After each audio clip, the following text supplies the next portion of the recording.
everything I have shown you so far involves plates of food, right? A protein portion, a couple of vegetables.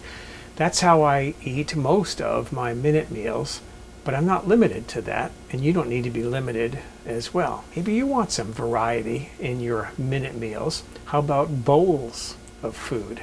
And by that I mean soups and stews. I'm going to make one of each today. I'm going to make something that I call a stew. It's actually chili. This is a Texas beef chili. It's got no beans in it. And then I'm going to make a soup that I remember from my childhood. My grandfather, who was from Italy, used to make this pasta fagioli. It's a bean and pasta soup. I have these every winter because during winter I love to eat soups and stews. So let's make these two dishes, Texas chili and pasta fagioli, and I'll show you how I portion them and put them away to enjoy later for a minute meal heat and eat convenience. Real Texas chili is supposedly just cubed beef and this chili sauce soup mixture. I have a recipe for it on my website. I believe it's Texas beef chili in there. So I'm going to show you the basics. If you want the full-on recipe, you can go to the website and print it up. So let's make Texas chili. I'm heating my largest pot. This is a stock pot on the stove. I'm going to put in a few tablespoons of vegetable oil. You can use olive oil if you want. I have 6 pounds of beef that I'm putting in there by hand because I don't want to dump the whole bowl in there and splatter my oil. Okay, now that the oil is covered, now I can put the rest in there. I just want to heat this meat, kind of cook it, not until it's cooked through. I just want to see it change color. I'm going to bring some up from the bottom, and you can see how it starts to change color like that. I don't need to brown it. So you can see my beef now has changed color. This is 10 cloves of garlic that I minced. I'm going to stir that in and cook this for about 1 minute. And what I have here is a mixture of 10 tablespoons of chili powder, 4 teaspoons of ground cumin, and 6 tablespoons of all-purpose flour.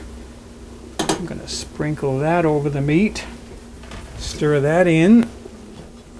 Next, I'm adding about 6 cups of beef broth.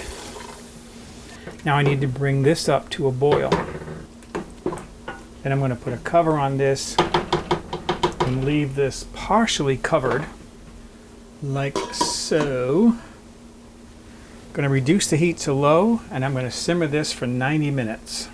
And what you do want to do is, while this is cooking, stir it every once in a while. Make sure it's not sticking on the bottom. It shouldn't, because there's a lot of liquid here. But just stir it periodically to make sure that it's okay. My chili has been cooking for 90 minutes. So I stirred this every once in a while and resisted the temptation to dig in because I love the flavor of this chili. I have about 2 cups left of my beef stock. I'm going to pour that in there. Bring up my heat so I can bring this up to a boil again. And then I'm going to simmer this for another 30 minutes and the chili will be done. While my chili is cooking, let's talk about pasta fagioli. This is a classic Italian pasta and bean soup. I've been making it for many years. I make it every winter at least once because I love to eat soups during the winter. The typical bean to buy is cannellini beans. But where I shop, the dry cannellini beans are very expensive, so I'm going to cheat today, and I'm going to use something that will be good enough. Great Northerns. They're a white bean. They don't have the same texture and same flavor as cannellini beans, but they'll be fine. Typically, when you work with dry beans like this, is you put the beans in salted water the night before and let them soak overnight to soften. You can buy canned cannellini beans that are already softened. You just have to cook them. Now, I'm working with dried beans that I didn't put in water overnight, but I have a trick to sidestep that process. The pressure cooker. If you can afford one, and these are very expensive. This is a Kuhn Racon. Last time I looked, they were over $200 on Amazon. If you can afford one, they can save you a lot of time. I can put dried beans in there with water, bring it up to full pressure, and in 30 minutes those beans are cooked and tender. I don't have to let them soak overnight. So that's what I'm going to do for my pasta fagioli. Let's take a moment to talk about the pasta that I'm going to use. Classic is tubetti or tubettini, which is little tubes. Try to find those in the grocery store.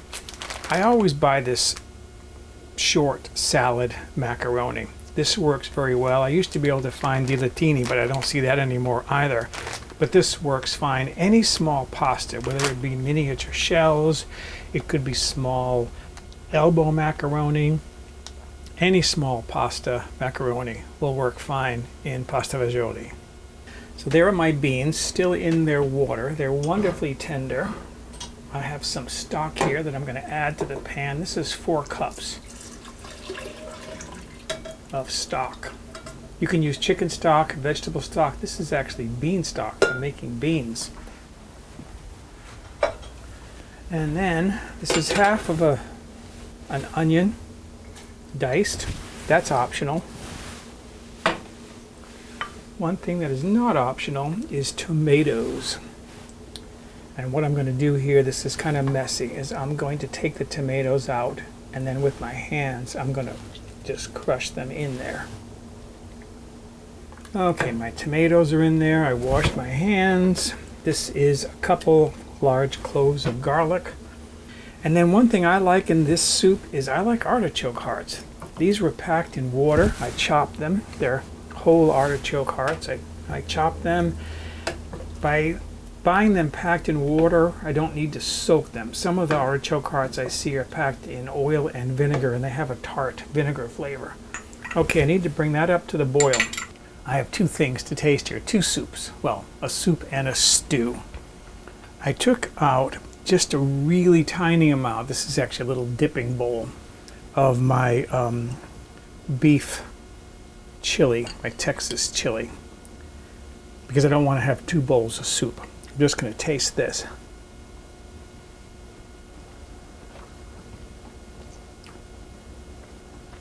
That's why you cook it for 2 hours. That beef is like melt in your mouth tender. And this is the soup.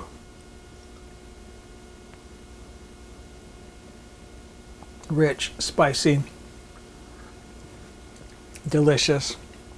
I love Texas chili. Okay. And I took out a bowl of my pasta fagioli.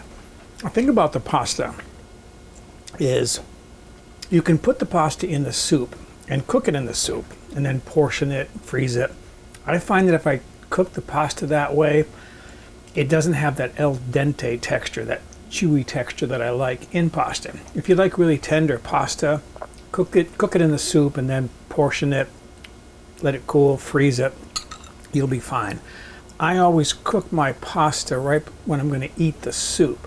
So I'm going to portion the bean soup without the pasta and put that away. But I'll cook my pasta each time I want to have a bowl of soup. All right, I want to taste my soup here.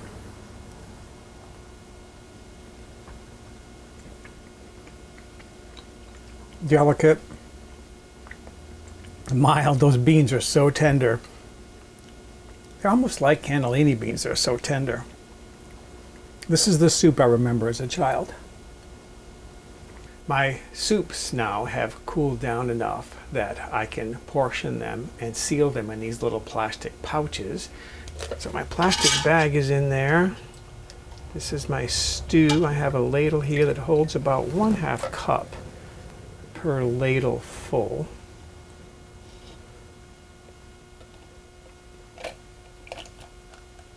So I'm going to get 2 of these ladles in there because I want about 1 cup of soup per my packet.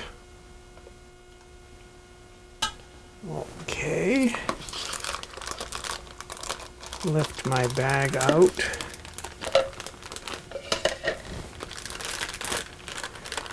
And then trying to get most of the air out. I'm going to place this on my heat sealer. About like so. Seal it. Beautiful. I'm going to trim this extra off because I've got something else to show you. So there's my packet of chili, sealed in a plastic bag. I've saved some of these plastic boxes. This was the bottom, I think, of a box of grape tomatoes that I bought at Costco. I can get 6 of these packets in there like this. It holds them nice and flat and neat while they're in the freezer. Then once they're frozen, then I can take them out, put them in Ziploc bags, or just leave them in this container in the freezer. So there they are, my chili and my bean soup base for my pasta fagioli. I got a total of 10 portions for each of these. That's 20 total servings of soup and stew. So that's how I do soups and stews for my minute meals. Now yes, I will admit this was a lot of work, but I only had to do this one time. I'm not going to have to cook like this again for months. The pans are all washed and put away. Every time you cook, you got to wash pots and pans afterwards, right? Not me. I'm done. I've got 20 portions here. I'm going to eat these soups during the winter because that's when I like to have soup. If I have 1 or 2 bowls of soup per week, these will last me all winter long. I won't have to cook again like this until spring. That's the whole point behind these minute meals, is I can devote myself to the hard work one day, and then I don't have to cook like this again for months. So those are my minute meal soups and stews.